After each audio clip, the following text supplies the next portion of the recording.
Welcome to Conversations Different, a podcast from the Santa Fe New Mexican about the interesting people, issues of northern New Mexico. This is Inez Russell Gomez, and today we are talking to Brian Naranjo. Now, he lives back east, but if you know the name Naranjo, you've probably heard of Emilio Naranjo Sr., who was a longtime political patron in northern New Mexico.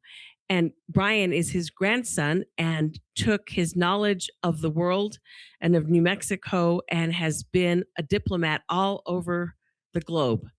And he is going to be in Santa Fe in a few weeks to talk about the situation in Venezuela for a conference. And we're going to talk to him today about how his New Mexico roots have taken him everywhere. Welcome, Brian. Thanks for having me. Yeah. So talk about what it was like growing up. You grew up on the East Coast, but you came home to New Mexico. And did you know who your grandpa was when you came home? Oh, absolutely. Growing up Naranjo, you know you're a Naranjo. There is no two ways about it. My father was Emilio Jr. He had come east to work for Senator Anderson. Politics always ran through the family. When people married into the Naranjo family, the big question wasn't whether they're going to become Catholic, but whether they're going to become Democrats. And that's what I grew up with. And I grew up with a family that really was extremely proud about its Spanish roots. Here in the East, for example, when my dad would introduce himself, they'd ask about his last name, ask him where he's from and what his background was. He'd say, "I'm Spanish." Forget the 400 years, of separation from Spain and whatnot. It was an entirely unique way of understanding and looking at the world, and tremendous pride in terms of having a really unique background when it comes to the broad panorama of Latinos and Hispanics in the United States. No, that's true. When I went to American University for graduate school, it was always interesting to try to explain the difference of New Mexico Hispanos versus, Texas or California, and just how long we'd been there. Because your family came with the Oñate expedition. That's correct. Yeah. Yeah. And I have an ancestor who was in that too. So they might have, known each other at some point. And it really gives you a sense of roots and place that I don't think many Americans have. And even in the East Coast, Yeah, so I live these days in a place called St. Michael's on the eastern shore of the Chesapeake Bay in Maryland. And here they're very proud because the town was established in 1661. And my reaction is, latecomers, what happened? You get lost. Yes, My family had already been there for out west for 63 years at that point. And then trying to explain to people that there were actually people who arrived before the Pilgrims is really hard for people to understand. Including for a lot of Hispanics. I used to, for example, when I served in Mexico, say, no, we didn't immigrate, we conquered, and that's not too politically correct to say these days, but, the border really did cross the family. We didn't cross the border ourselves. No, that's true. I prefer to say we settled and then we got conquered, unfortunately, but, that's just the way it goes. There is that part of the story too. Yes. And that's really important. Yeah. I always tell people there's a difference when you join a country by force. Even generations later, even if you're glad to be part of the United States, which I think most New Mexicans are very glad, it still does something to your psyche, I think. No, I think you're absolutely right. Growing up with this history and trying to explain to people, you still had a sense that you're trying to almost justify yourself being here sometimes, the statehood for New Mexico was a very challenging issue. And one of the big challenges was demonstrating that the families that had lived there for already generations were going to be good citizens and whatnot. But I think it's that kind of perspective I brought into the Foreign Service that to really get to know people, you really got to sit down and talk with them.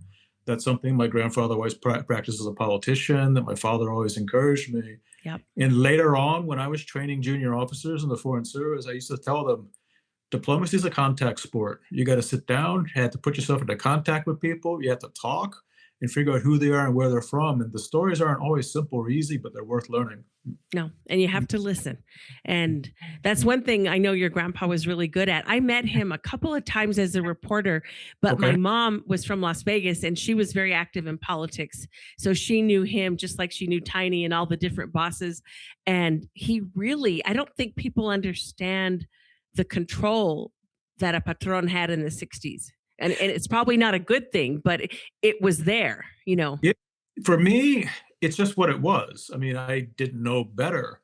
Yeah. But let's fast forward. I go to Venezuela in the mid 1990s, and my boss pulls me aside, a political counselor at the embassy there, and he says, "Brian, look, we're going to have a meeting, and these guys are from the Democratic Action Party.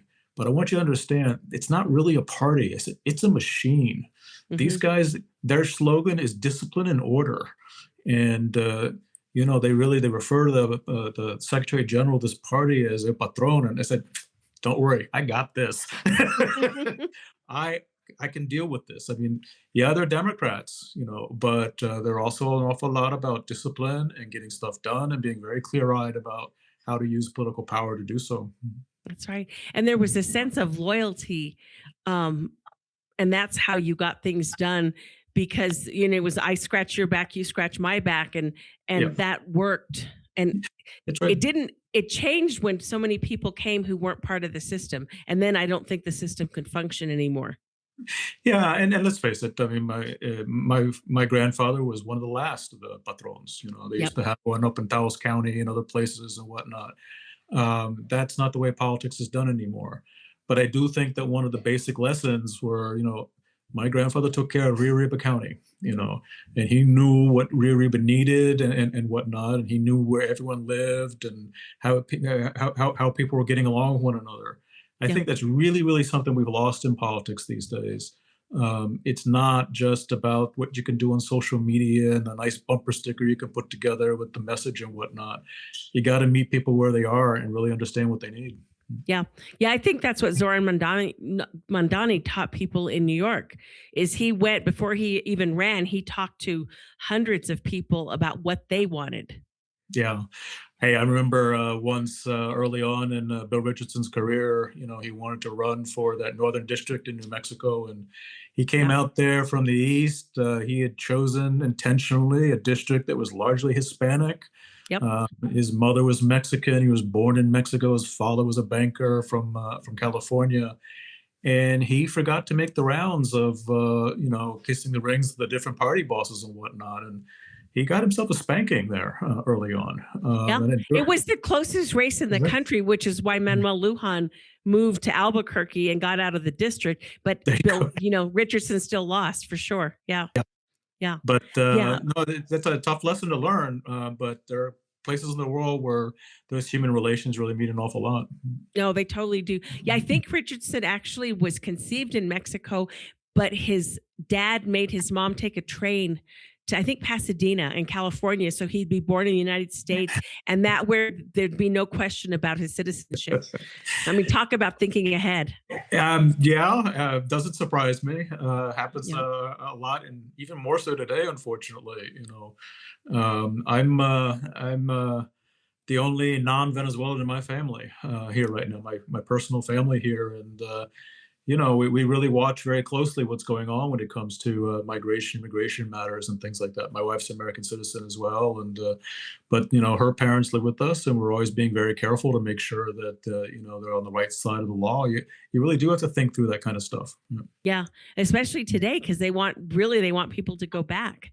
Yeah. And I think that's just one of the realities of the world. One of our best photographers here at the paper for years was Venezuelan, and I learned a lot about the country talking to him, just one on one, and understanding why you have to leave a place that you love and that you'd rather stay in because you're not safe and because you can't earn a living.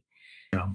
Yeah. And I think Americans sometimes don't understand that people don't immigrate because they want to come make $1 million. They maybe immigrate because they don't want to die. Yeah. No, I mean, look, I dedicated a third of my 32 years to Venezuela in the 90s, the aughts, and the tens and whatnot.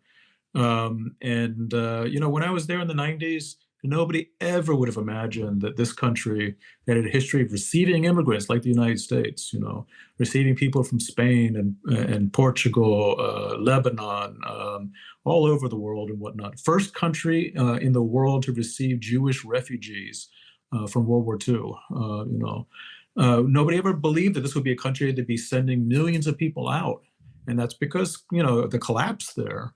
In 2018, when I was the deputy chief of mission in Caracas, Venezuela, I laid it on the line to try to get an American citizen released. He'd been held without any sort of judicial process whatsoever for almost 20 months.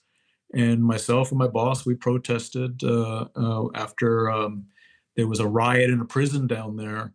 And we got him released, but it cost both of us our jobs. We were expelled and given 48 hours to leave the country. Wow. Yeah. My wife was in a dressing room in Macy's in Miami when she heard from a friend in Budapest, and she's never been home since then. It was just too risky for her to go home, given the political pressure that was on myself and my boss. Wow. And Venezuela, as we know, has been big in the news the last few months, and we'll talk about that when we come back after this break.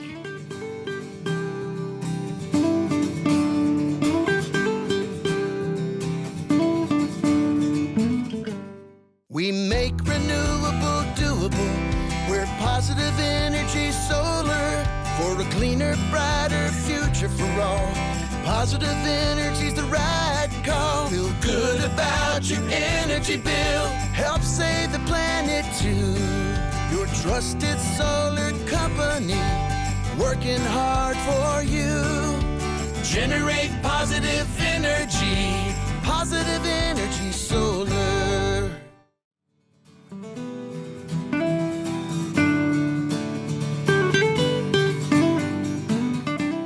We are back with Brian Naranjo talking about the situation in the world right now. And we're going to go to Venezuela, where he served in the Foreign Service, where he has family and where his wife and in-laws are from. You got out, you went on with your career and your life, and now you're, living in the DC area, retired, and doing all the things that you do with your consulting companies, et cetera. But what was it like this last year, starting with the attacks from the Trump administration on boats that allegedly were taking drugs out of Venezuela, then to the regime change attack where they arrested Maduro and brought him back to the United States? I mean, what did you think watching all of that? Oh, Inez, it's really been a roller coaster for me. This is a country I dedicated so much time and energy to. My wife is from. I'm the only non-Venezuelan in my household. We even have a Venezuelan cat. Okay, but so much what has happened in the past, let's say 6 to 8 months in Venezuela, was simply not on my bingo card. Right. Most of the time that I served in the Foreign Service, I served in Latin America. We were always trying to promote democracy, respect for the rule of law, respect for human rights and whatnot. The very idea that the United States was launching multi-million-dollar missiles against $100,000 fiberglass hulls without any sort of real knowledge as to who was on those boats, what they were carrying, let alone have any sense that there was a judicial process that had indicated these people were criminals, for me, it was utterly horrifying. Yeah. I could see relations across the entire region to just becoming strained, and we really worked through over the trajectory of my career to build relations in Latin America based on respect for democracy and human rights. Right. The second most important thing that happened on September 11th in the world, after the attacks on the towers in New York and in the Pentagon in Washington, second most important thing was Colin Powell stayed in Lima, Peru, to sign the Inter-American Democratic Charter that basically said countries in this hemisphere didn't just have a responsibility to defend, but to promote democracy. And so here we are really violating some of its premises and whatnot. It's been a long time since the United States has intervened in any country in Latin America. 1989, in Panama would be the last instance. But to see the United States go in and not just conduct a surgical strike, but a biopsy to remove 2 cancerous cells from the tumor in Venezuela, Nicholás Maduro and his wife, Right. we left intact the regime. Right, because his assistant took over. Yeah, exactly. Delcy Rodriguez is someone I've had to work with in the past and whatnot. She's no Democrat. She's a survivor. And now we have this relationship with Venezuela where the United States is essentially exercising a colonial kind of power there to extract mineral wealth, whether it's gold or oil, without really paying attention to democracy at all. And quite frankly, Venezuelans deserve better. And I would argue Americans deserve better. I would really like to see us get back to the work of trying to take one of the emblematic countries in Latin America that exchanged power peacefully for nearly 50 years democratically to get them back on that track. Right. Because that was a very well-off country, relatively speaking, for a long time. And the fact that it became an autocratic state without the kind of middle class and all the things that you want is one of the reasons people left in such numbers. And they don't, from what I've read, they don't seem to want to go back at this point. I mean, Venezuela was very well off. Oil wealth brought a lot of that. They had a fairly well-developed middle class, sophisticated arts sector. They had sophisticated academic institutions. It was a banking center for Latin America. It was a multinational society with people from all over the world who'd set up there. But I think that one of the lessons, though, that we should take to heart here in the United States was the division between the wealthy and the poorest of the poor was vast. Okay. Yes, there was a solid middle class that would live quite well and everything, but between the really wealthy and those who were basically just subsisting to survive was vast. Corruption was horrific. And the administration of justice became highly irregular and subject to political influence. I don't know if any of this has an echo for you in terms of what we're experiencing in the United States these days. Well, it's like we became more like Venezuela as opposed to them becoming more democratic and rule of law like us. Yeah. There's a saying in Spanish, so much swimming just to drown on the other shore. This is the way my wife feels sometimes. She experienced the decay there in Venezuela, and now she's looking around and saying, I've seen some of this show before. Yeah. It must feel like just, I don't know, unsettling to live through it again, because one of the things that I think Americans have been surprised is how quickly the rule of law can collapse. Yeah. No, that's absolutely right. It's just the use of the Department of Justice to persecute people that don't agree with you, for example, is really, really troublesome. The influence that is exerted to, put the president and his family in positions where they can benefit financially is really tough to watch. I'm not sure I trust federal law enforcement authorities the same way that I did throughout my career. I worked very closely with them. Right. And now I'm like, I will give pause. I'm not going to be as open, and we've all learned a lot about our civil rights and what questions we do and don't have to answer to authorities. Yep. We've always had those rights. Okay. But we've lost something too. We lose some trust in law enforcement and the prospects that everyone's going to be treated fairly before the law. No, I have relatives that carry their passports now because they're dark and they just don't want to be bothered if they get stopped. And the other thing that I think about a lot is that we believed in due process for everybody, as a principle, a guiding principle of the country. Excuse me.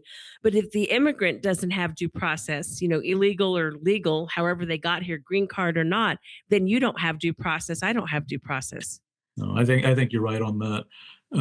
And this is worrisome too. I mean, I'm 15th generation in a very well-established family out there, but guess what? Naranjo ends in a vowel.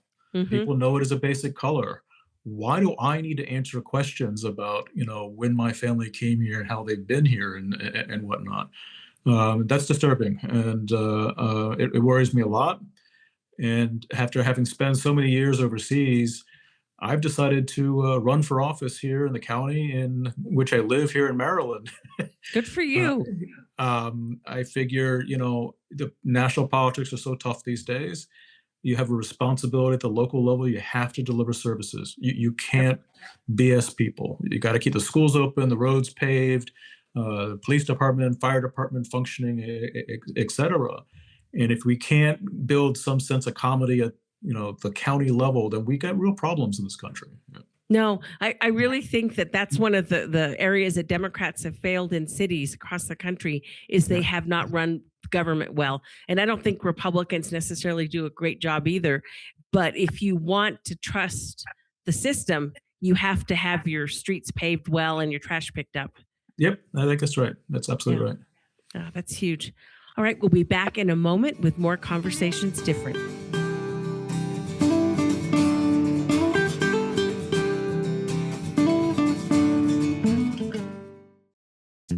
This is Patrick Dorsey, publisher of the Santa Fe New Mexican. Looking to reach a wider audience and grow your business? For 175 years, the Santa Fe New Mexican has been the trusted voice of Santa Fe, with unmatched local reach in print and online. In addition to our long-standing, independent, family-owned newspaper, we have a full-fledged marketing team with the expertise to help you succeed in the 21st century.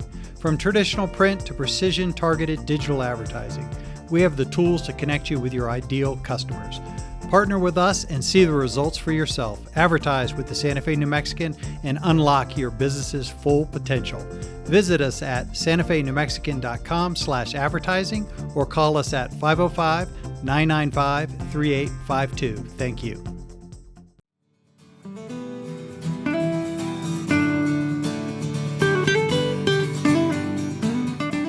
We are back with Conversations Different, talking to Brian Naranjo, who is a rooted New Mexican who has now been on the global stage for decades, really, and will be in Santa Fe to discuss Venezuela. Talk about the conference that you're going to be speaking at and what you're going to be telling people. Yeah, so the conference includes experts from various walks of life.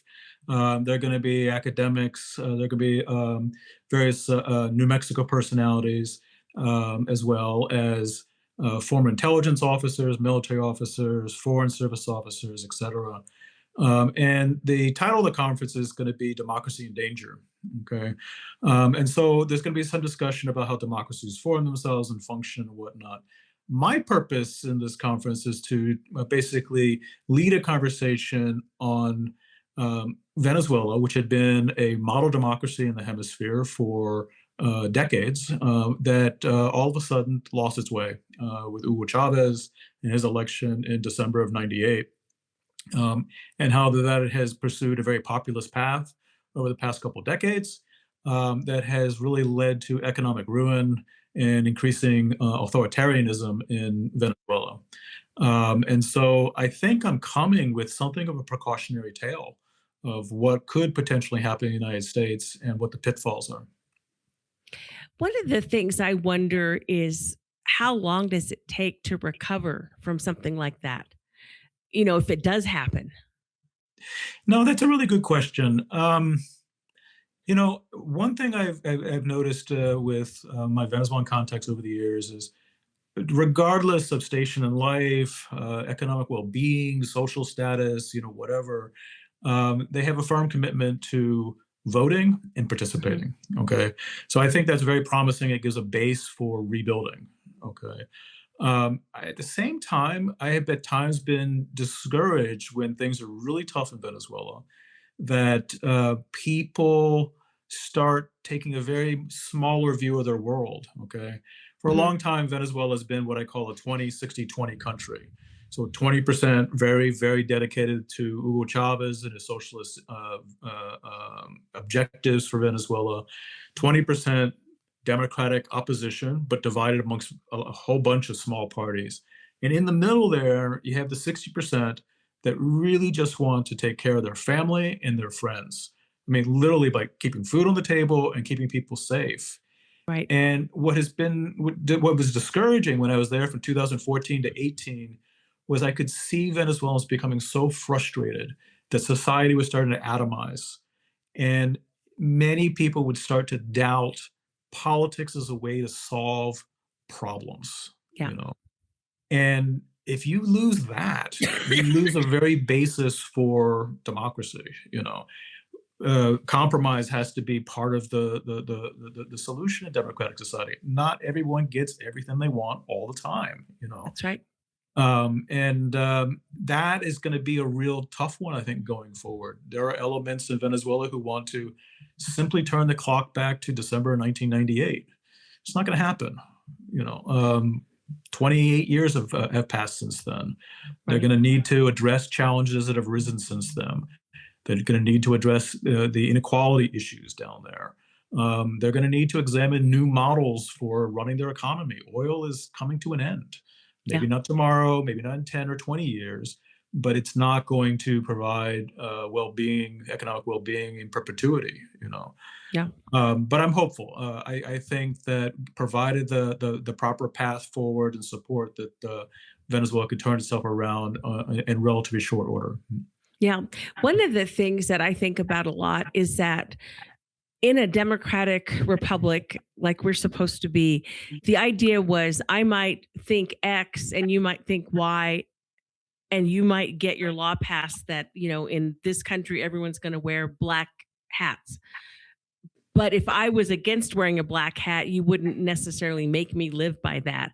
And what's different now with some of the laws that are being proposed, and Democrats did this too, the left necessarily, but it's like, if my law is that, let's say I don't believe in divorce and we're going to get rid of no fault divorce, then everybody has to live by the way I think it should be.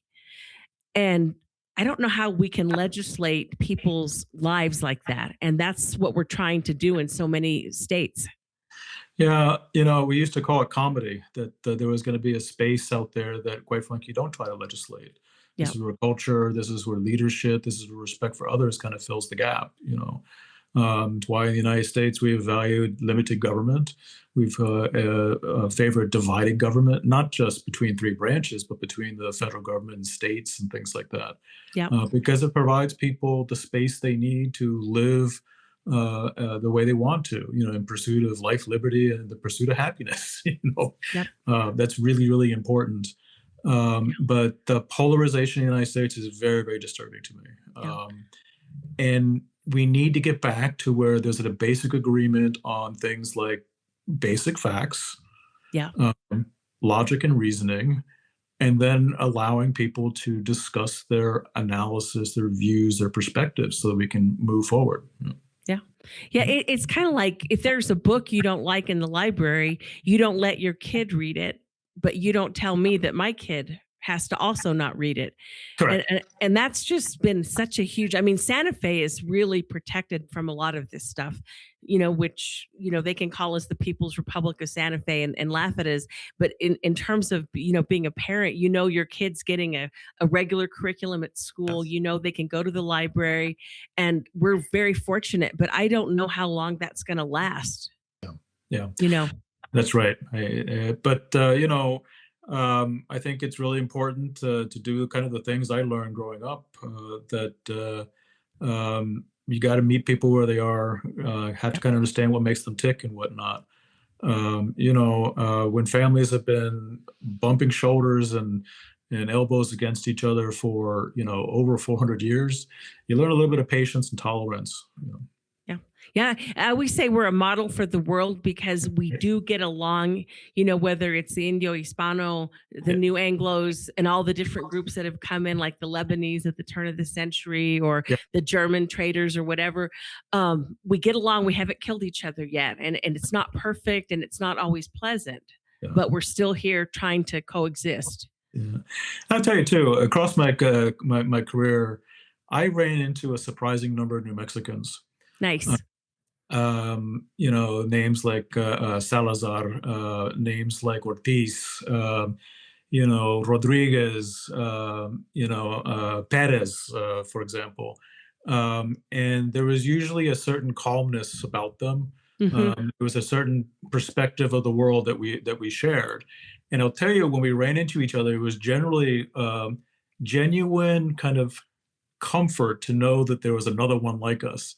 Yes. And when I thought back on it, I said, you know what? We are overrepresented in the U.S. Foreign Service when you consider the broad panoply of Hispanics and Latinos that are in the community in the United States. But we are outsized in terms of the presence at State Department. I always thought, because when I was a little girl in Las Vegas before we moved to Texas, so I left when I was about 10, but I did not know that Hispanics were a minority group in the world, and Right. that was such a shock to my system when I found that out. And I just always expected that we were going to do well, we were going to go to college, and finding out that that wasn't necessarily the expectation in the world was interesting. And that's, I think, why so many people from Las Vegas do really well. Because the same thing, foreign service, off to see the world before they come back kind of thing. Yeah, no, I absolutely agree. I mean, I never felt like I was a minority, even Yeah. living here in the East and whatnot. Rio Ripa County, 96% Hispanic, and the real dividing line is who only has 200 years there and who has 400 years, That's right. and a tremendous pride in knowing you have a history that's so unique here in the United States. It was definitely something that was a strength across my career and whatnot. I wasn't worried about trying to explain who I was or anything like that. No, and I think one of the strengths that we have as New Mexicans is that when we do go out into the other world, we're different. And I think in the Foreign Service, you've already grown up being a little different where you were at. So that must have helped you as you adapted to all the different countries that you went to in your career. Oh, absolutely. Whenever I would go out to New Mexico, I was transitioning into another mode of living, Mhm. and you could see people, I mean, in some sense in the United States, they talk about code shifting, Yes. And that's exactly what people are doing. They're speaking a Spanish out there that is not modern Spanish. Okay, my father was not proud to speak Spanish around modern people and whatnot. Mhm. But they could glide very easily between the Spanish culture out there, but then fully understand what was going on in an Anglo-Saxon, driven, culture in the United States. Yep. It was a flexibility of thought and the ability there to take in what was going on around them and things. Yeah. That was absolutely invaluable. Yeah, I can imagine. And one of the things I love about the state is that because we can function in two different worlds, two different ways of thinking necessarily, Mhm. it also shows that you don't have to go English only or, the mainstream American culture. There's a lot of nuances that we have here that we can keep and be richer for it. No, absolutely. My father, he didn't learn English until he went to kindergarten. Yeah. He was a young kid. This would have been in the 40s, of course. My grandfather, he didn't really bother campaigning in English.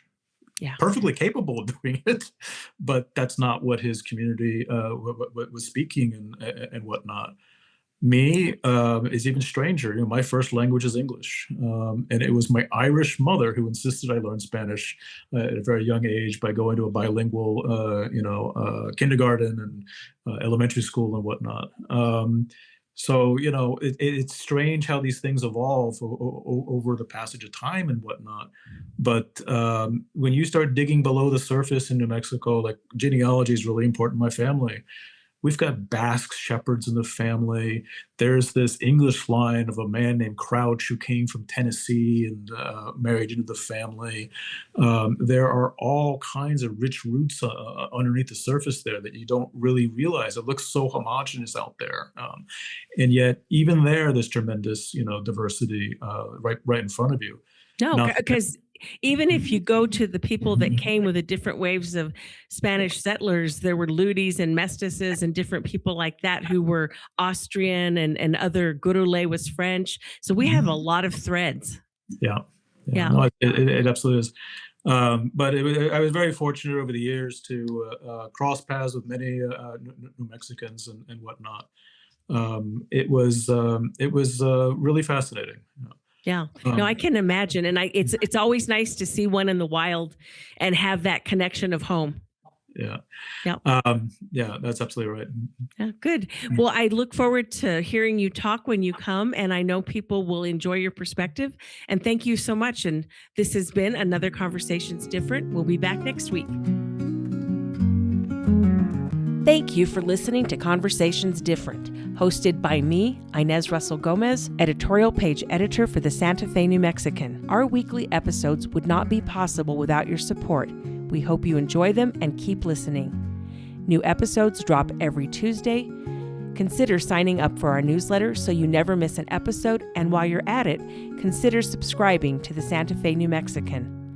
Our podcast is available by visiting our website, santafenewmexican.com/podcasts, or wherever you get your podcasts. Conversations Different with Inez Russell Gomez is produced by Matt Dalside and Ernesto Cisneros, published by the Santa Fe New Mexican, a local and independent newspaper owned by Robin Martin.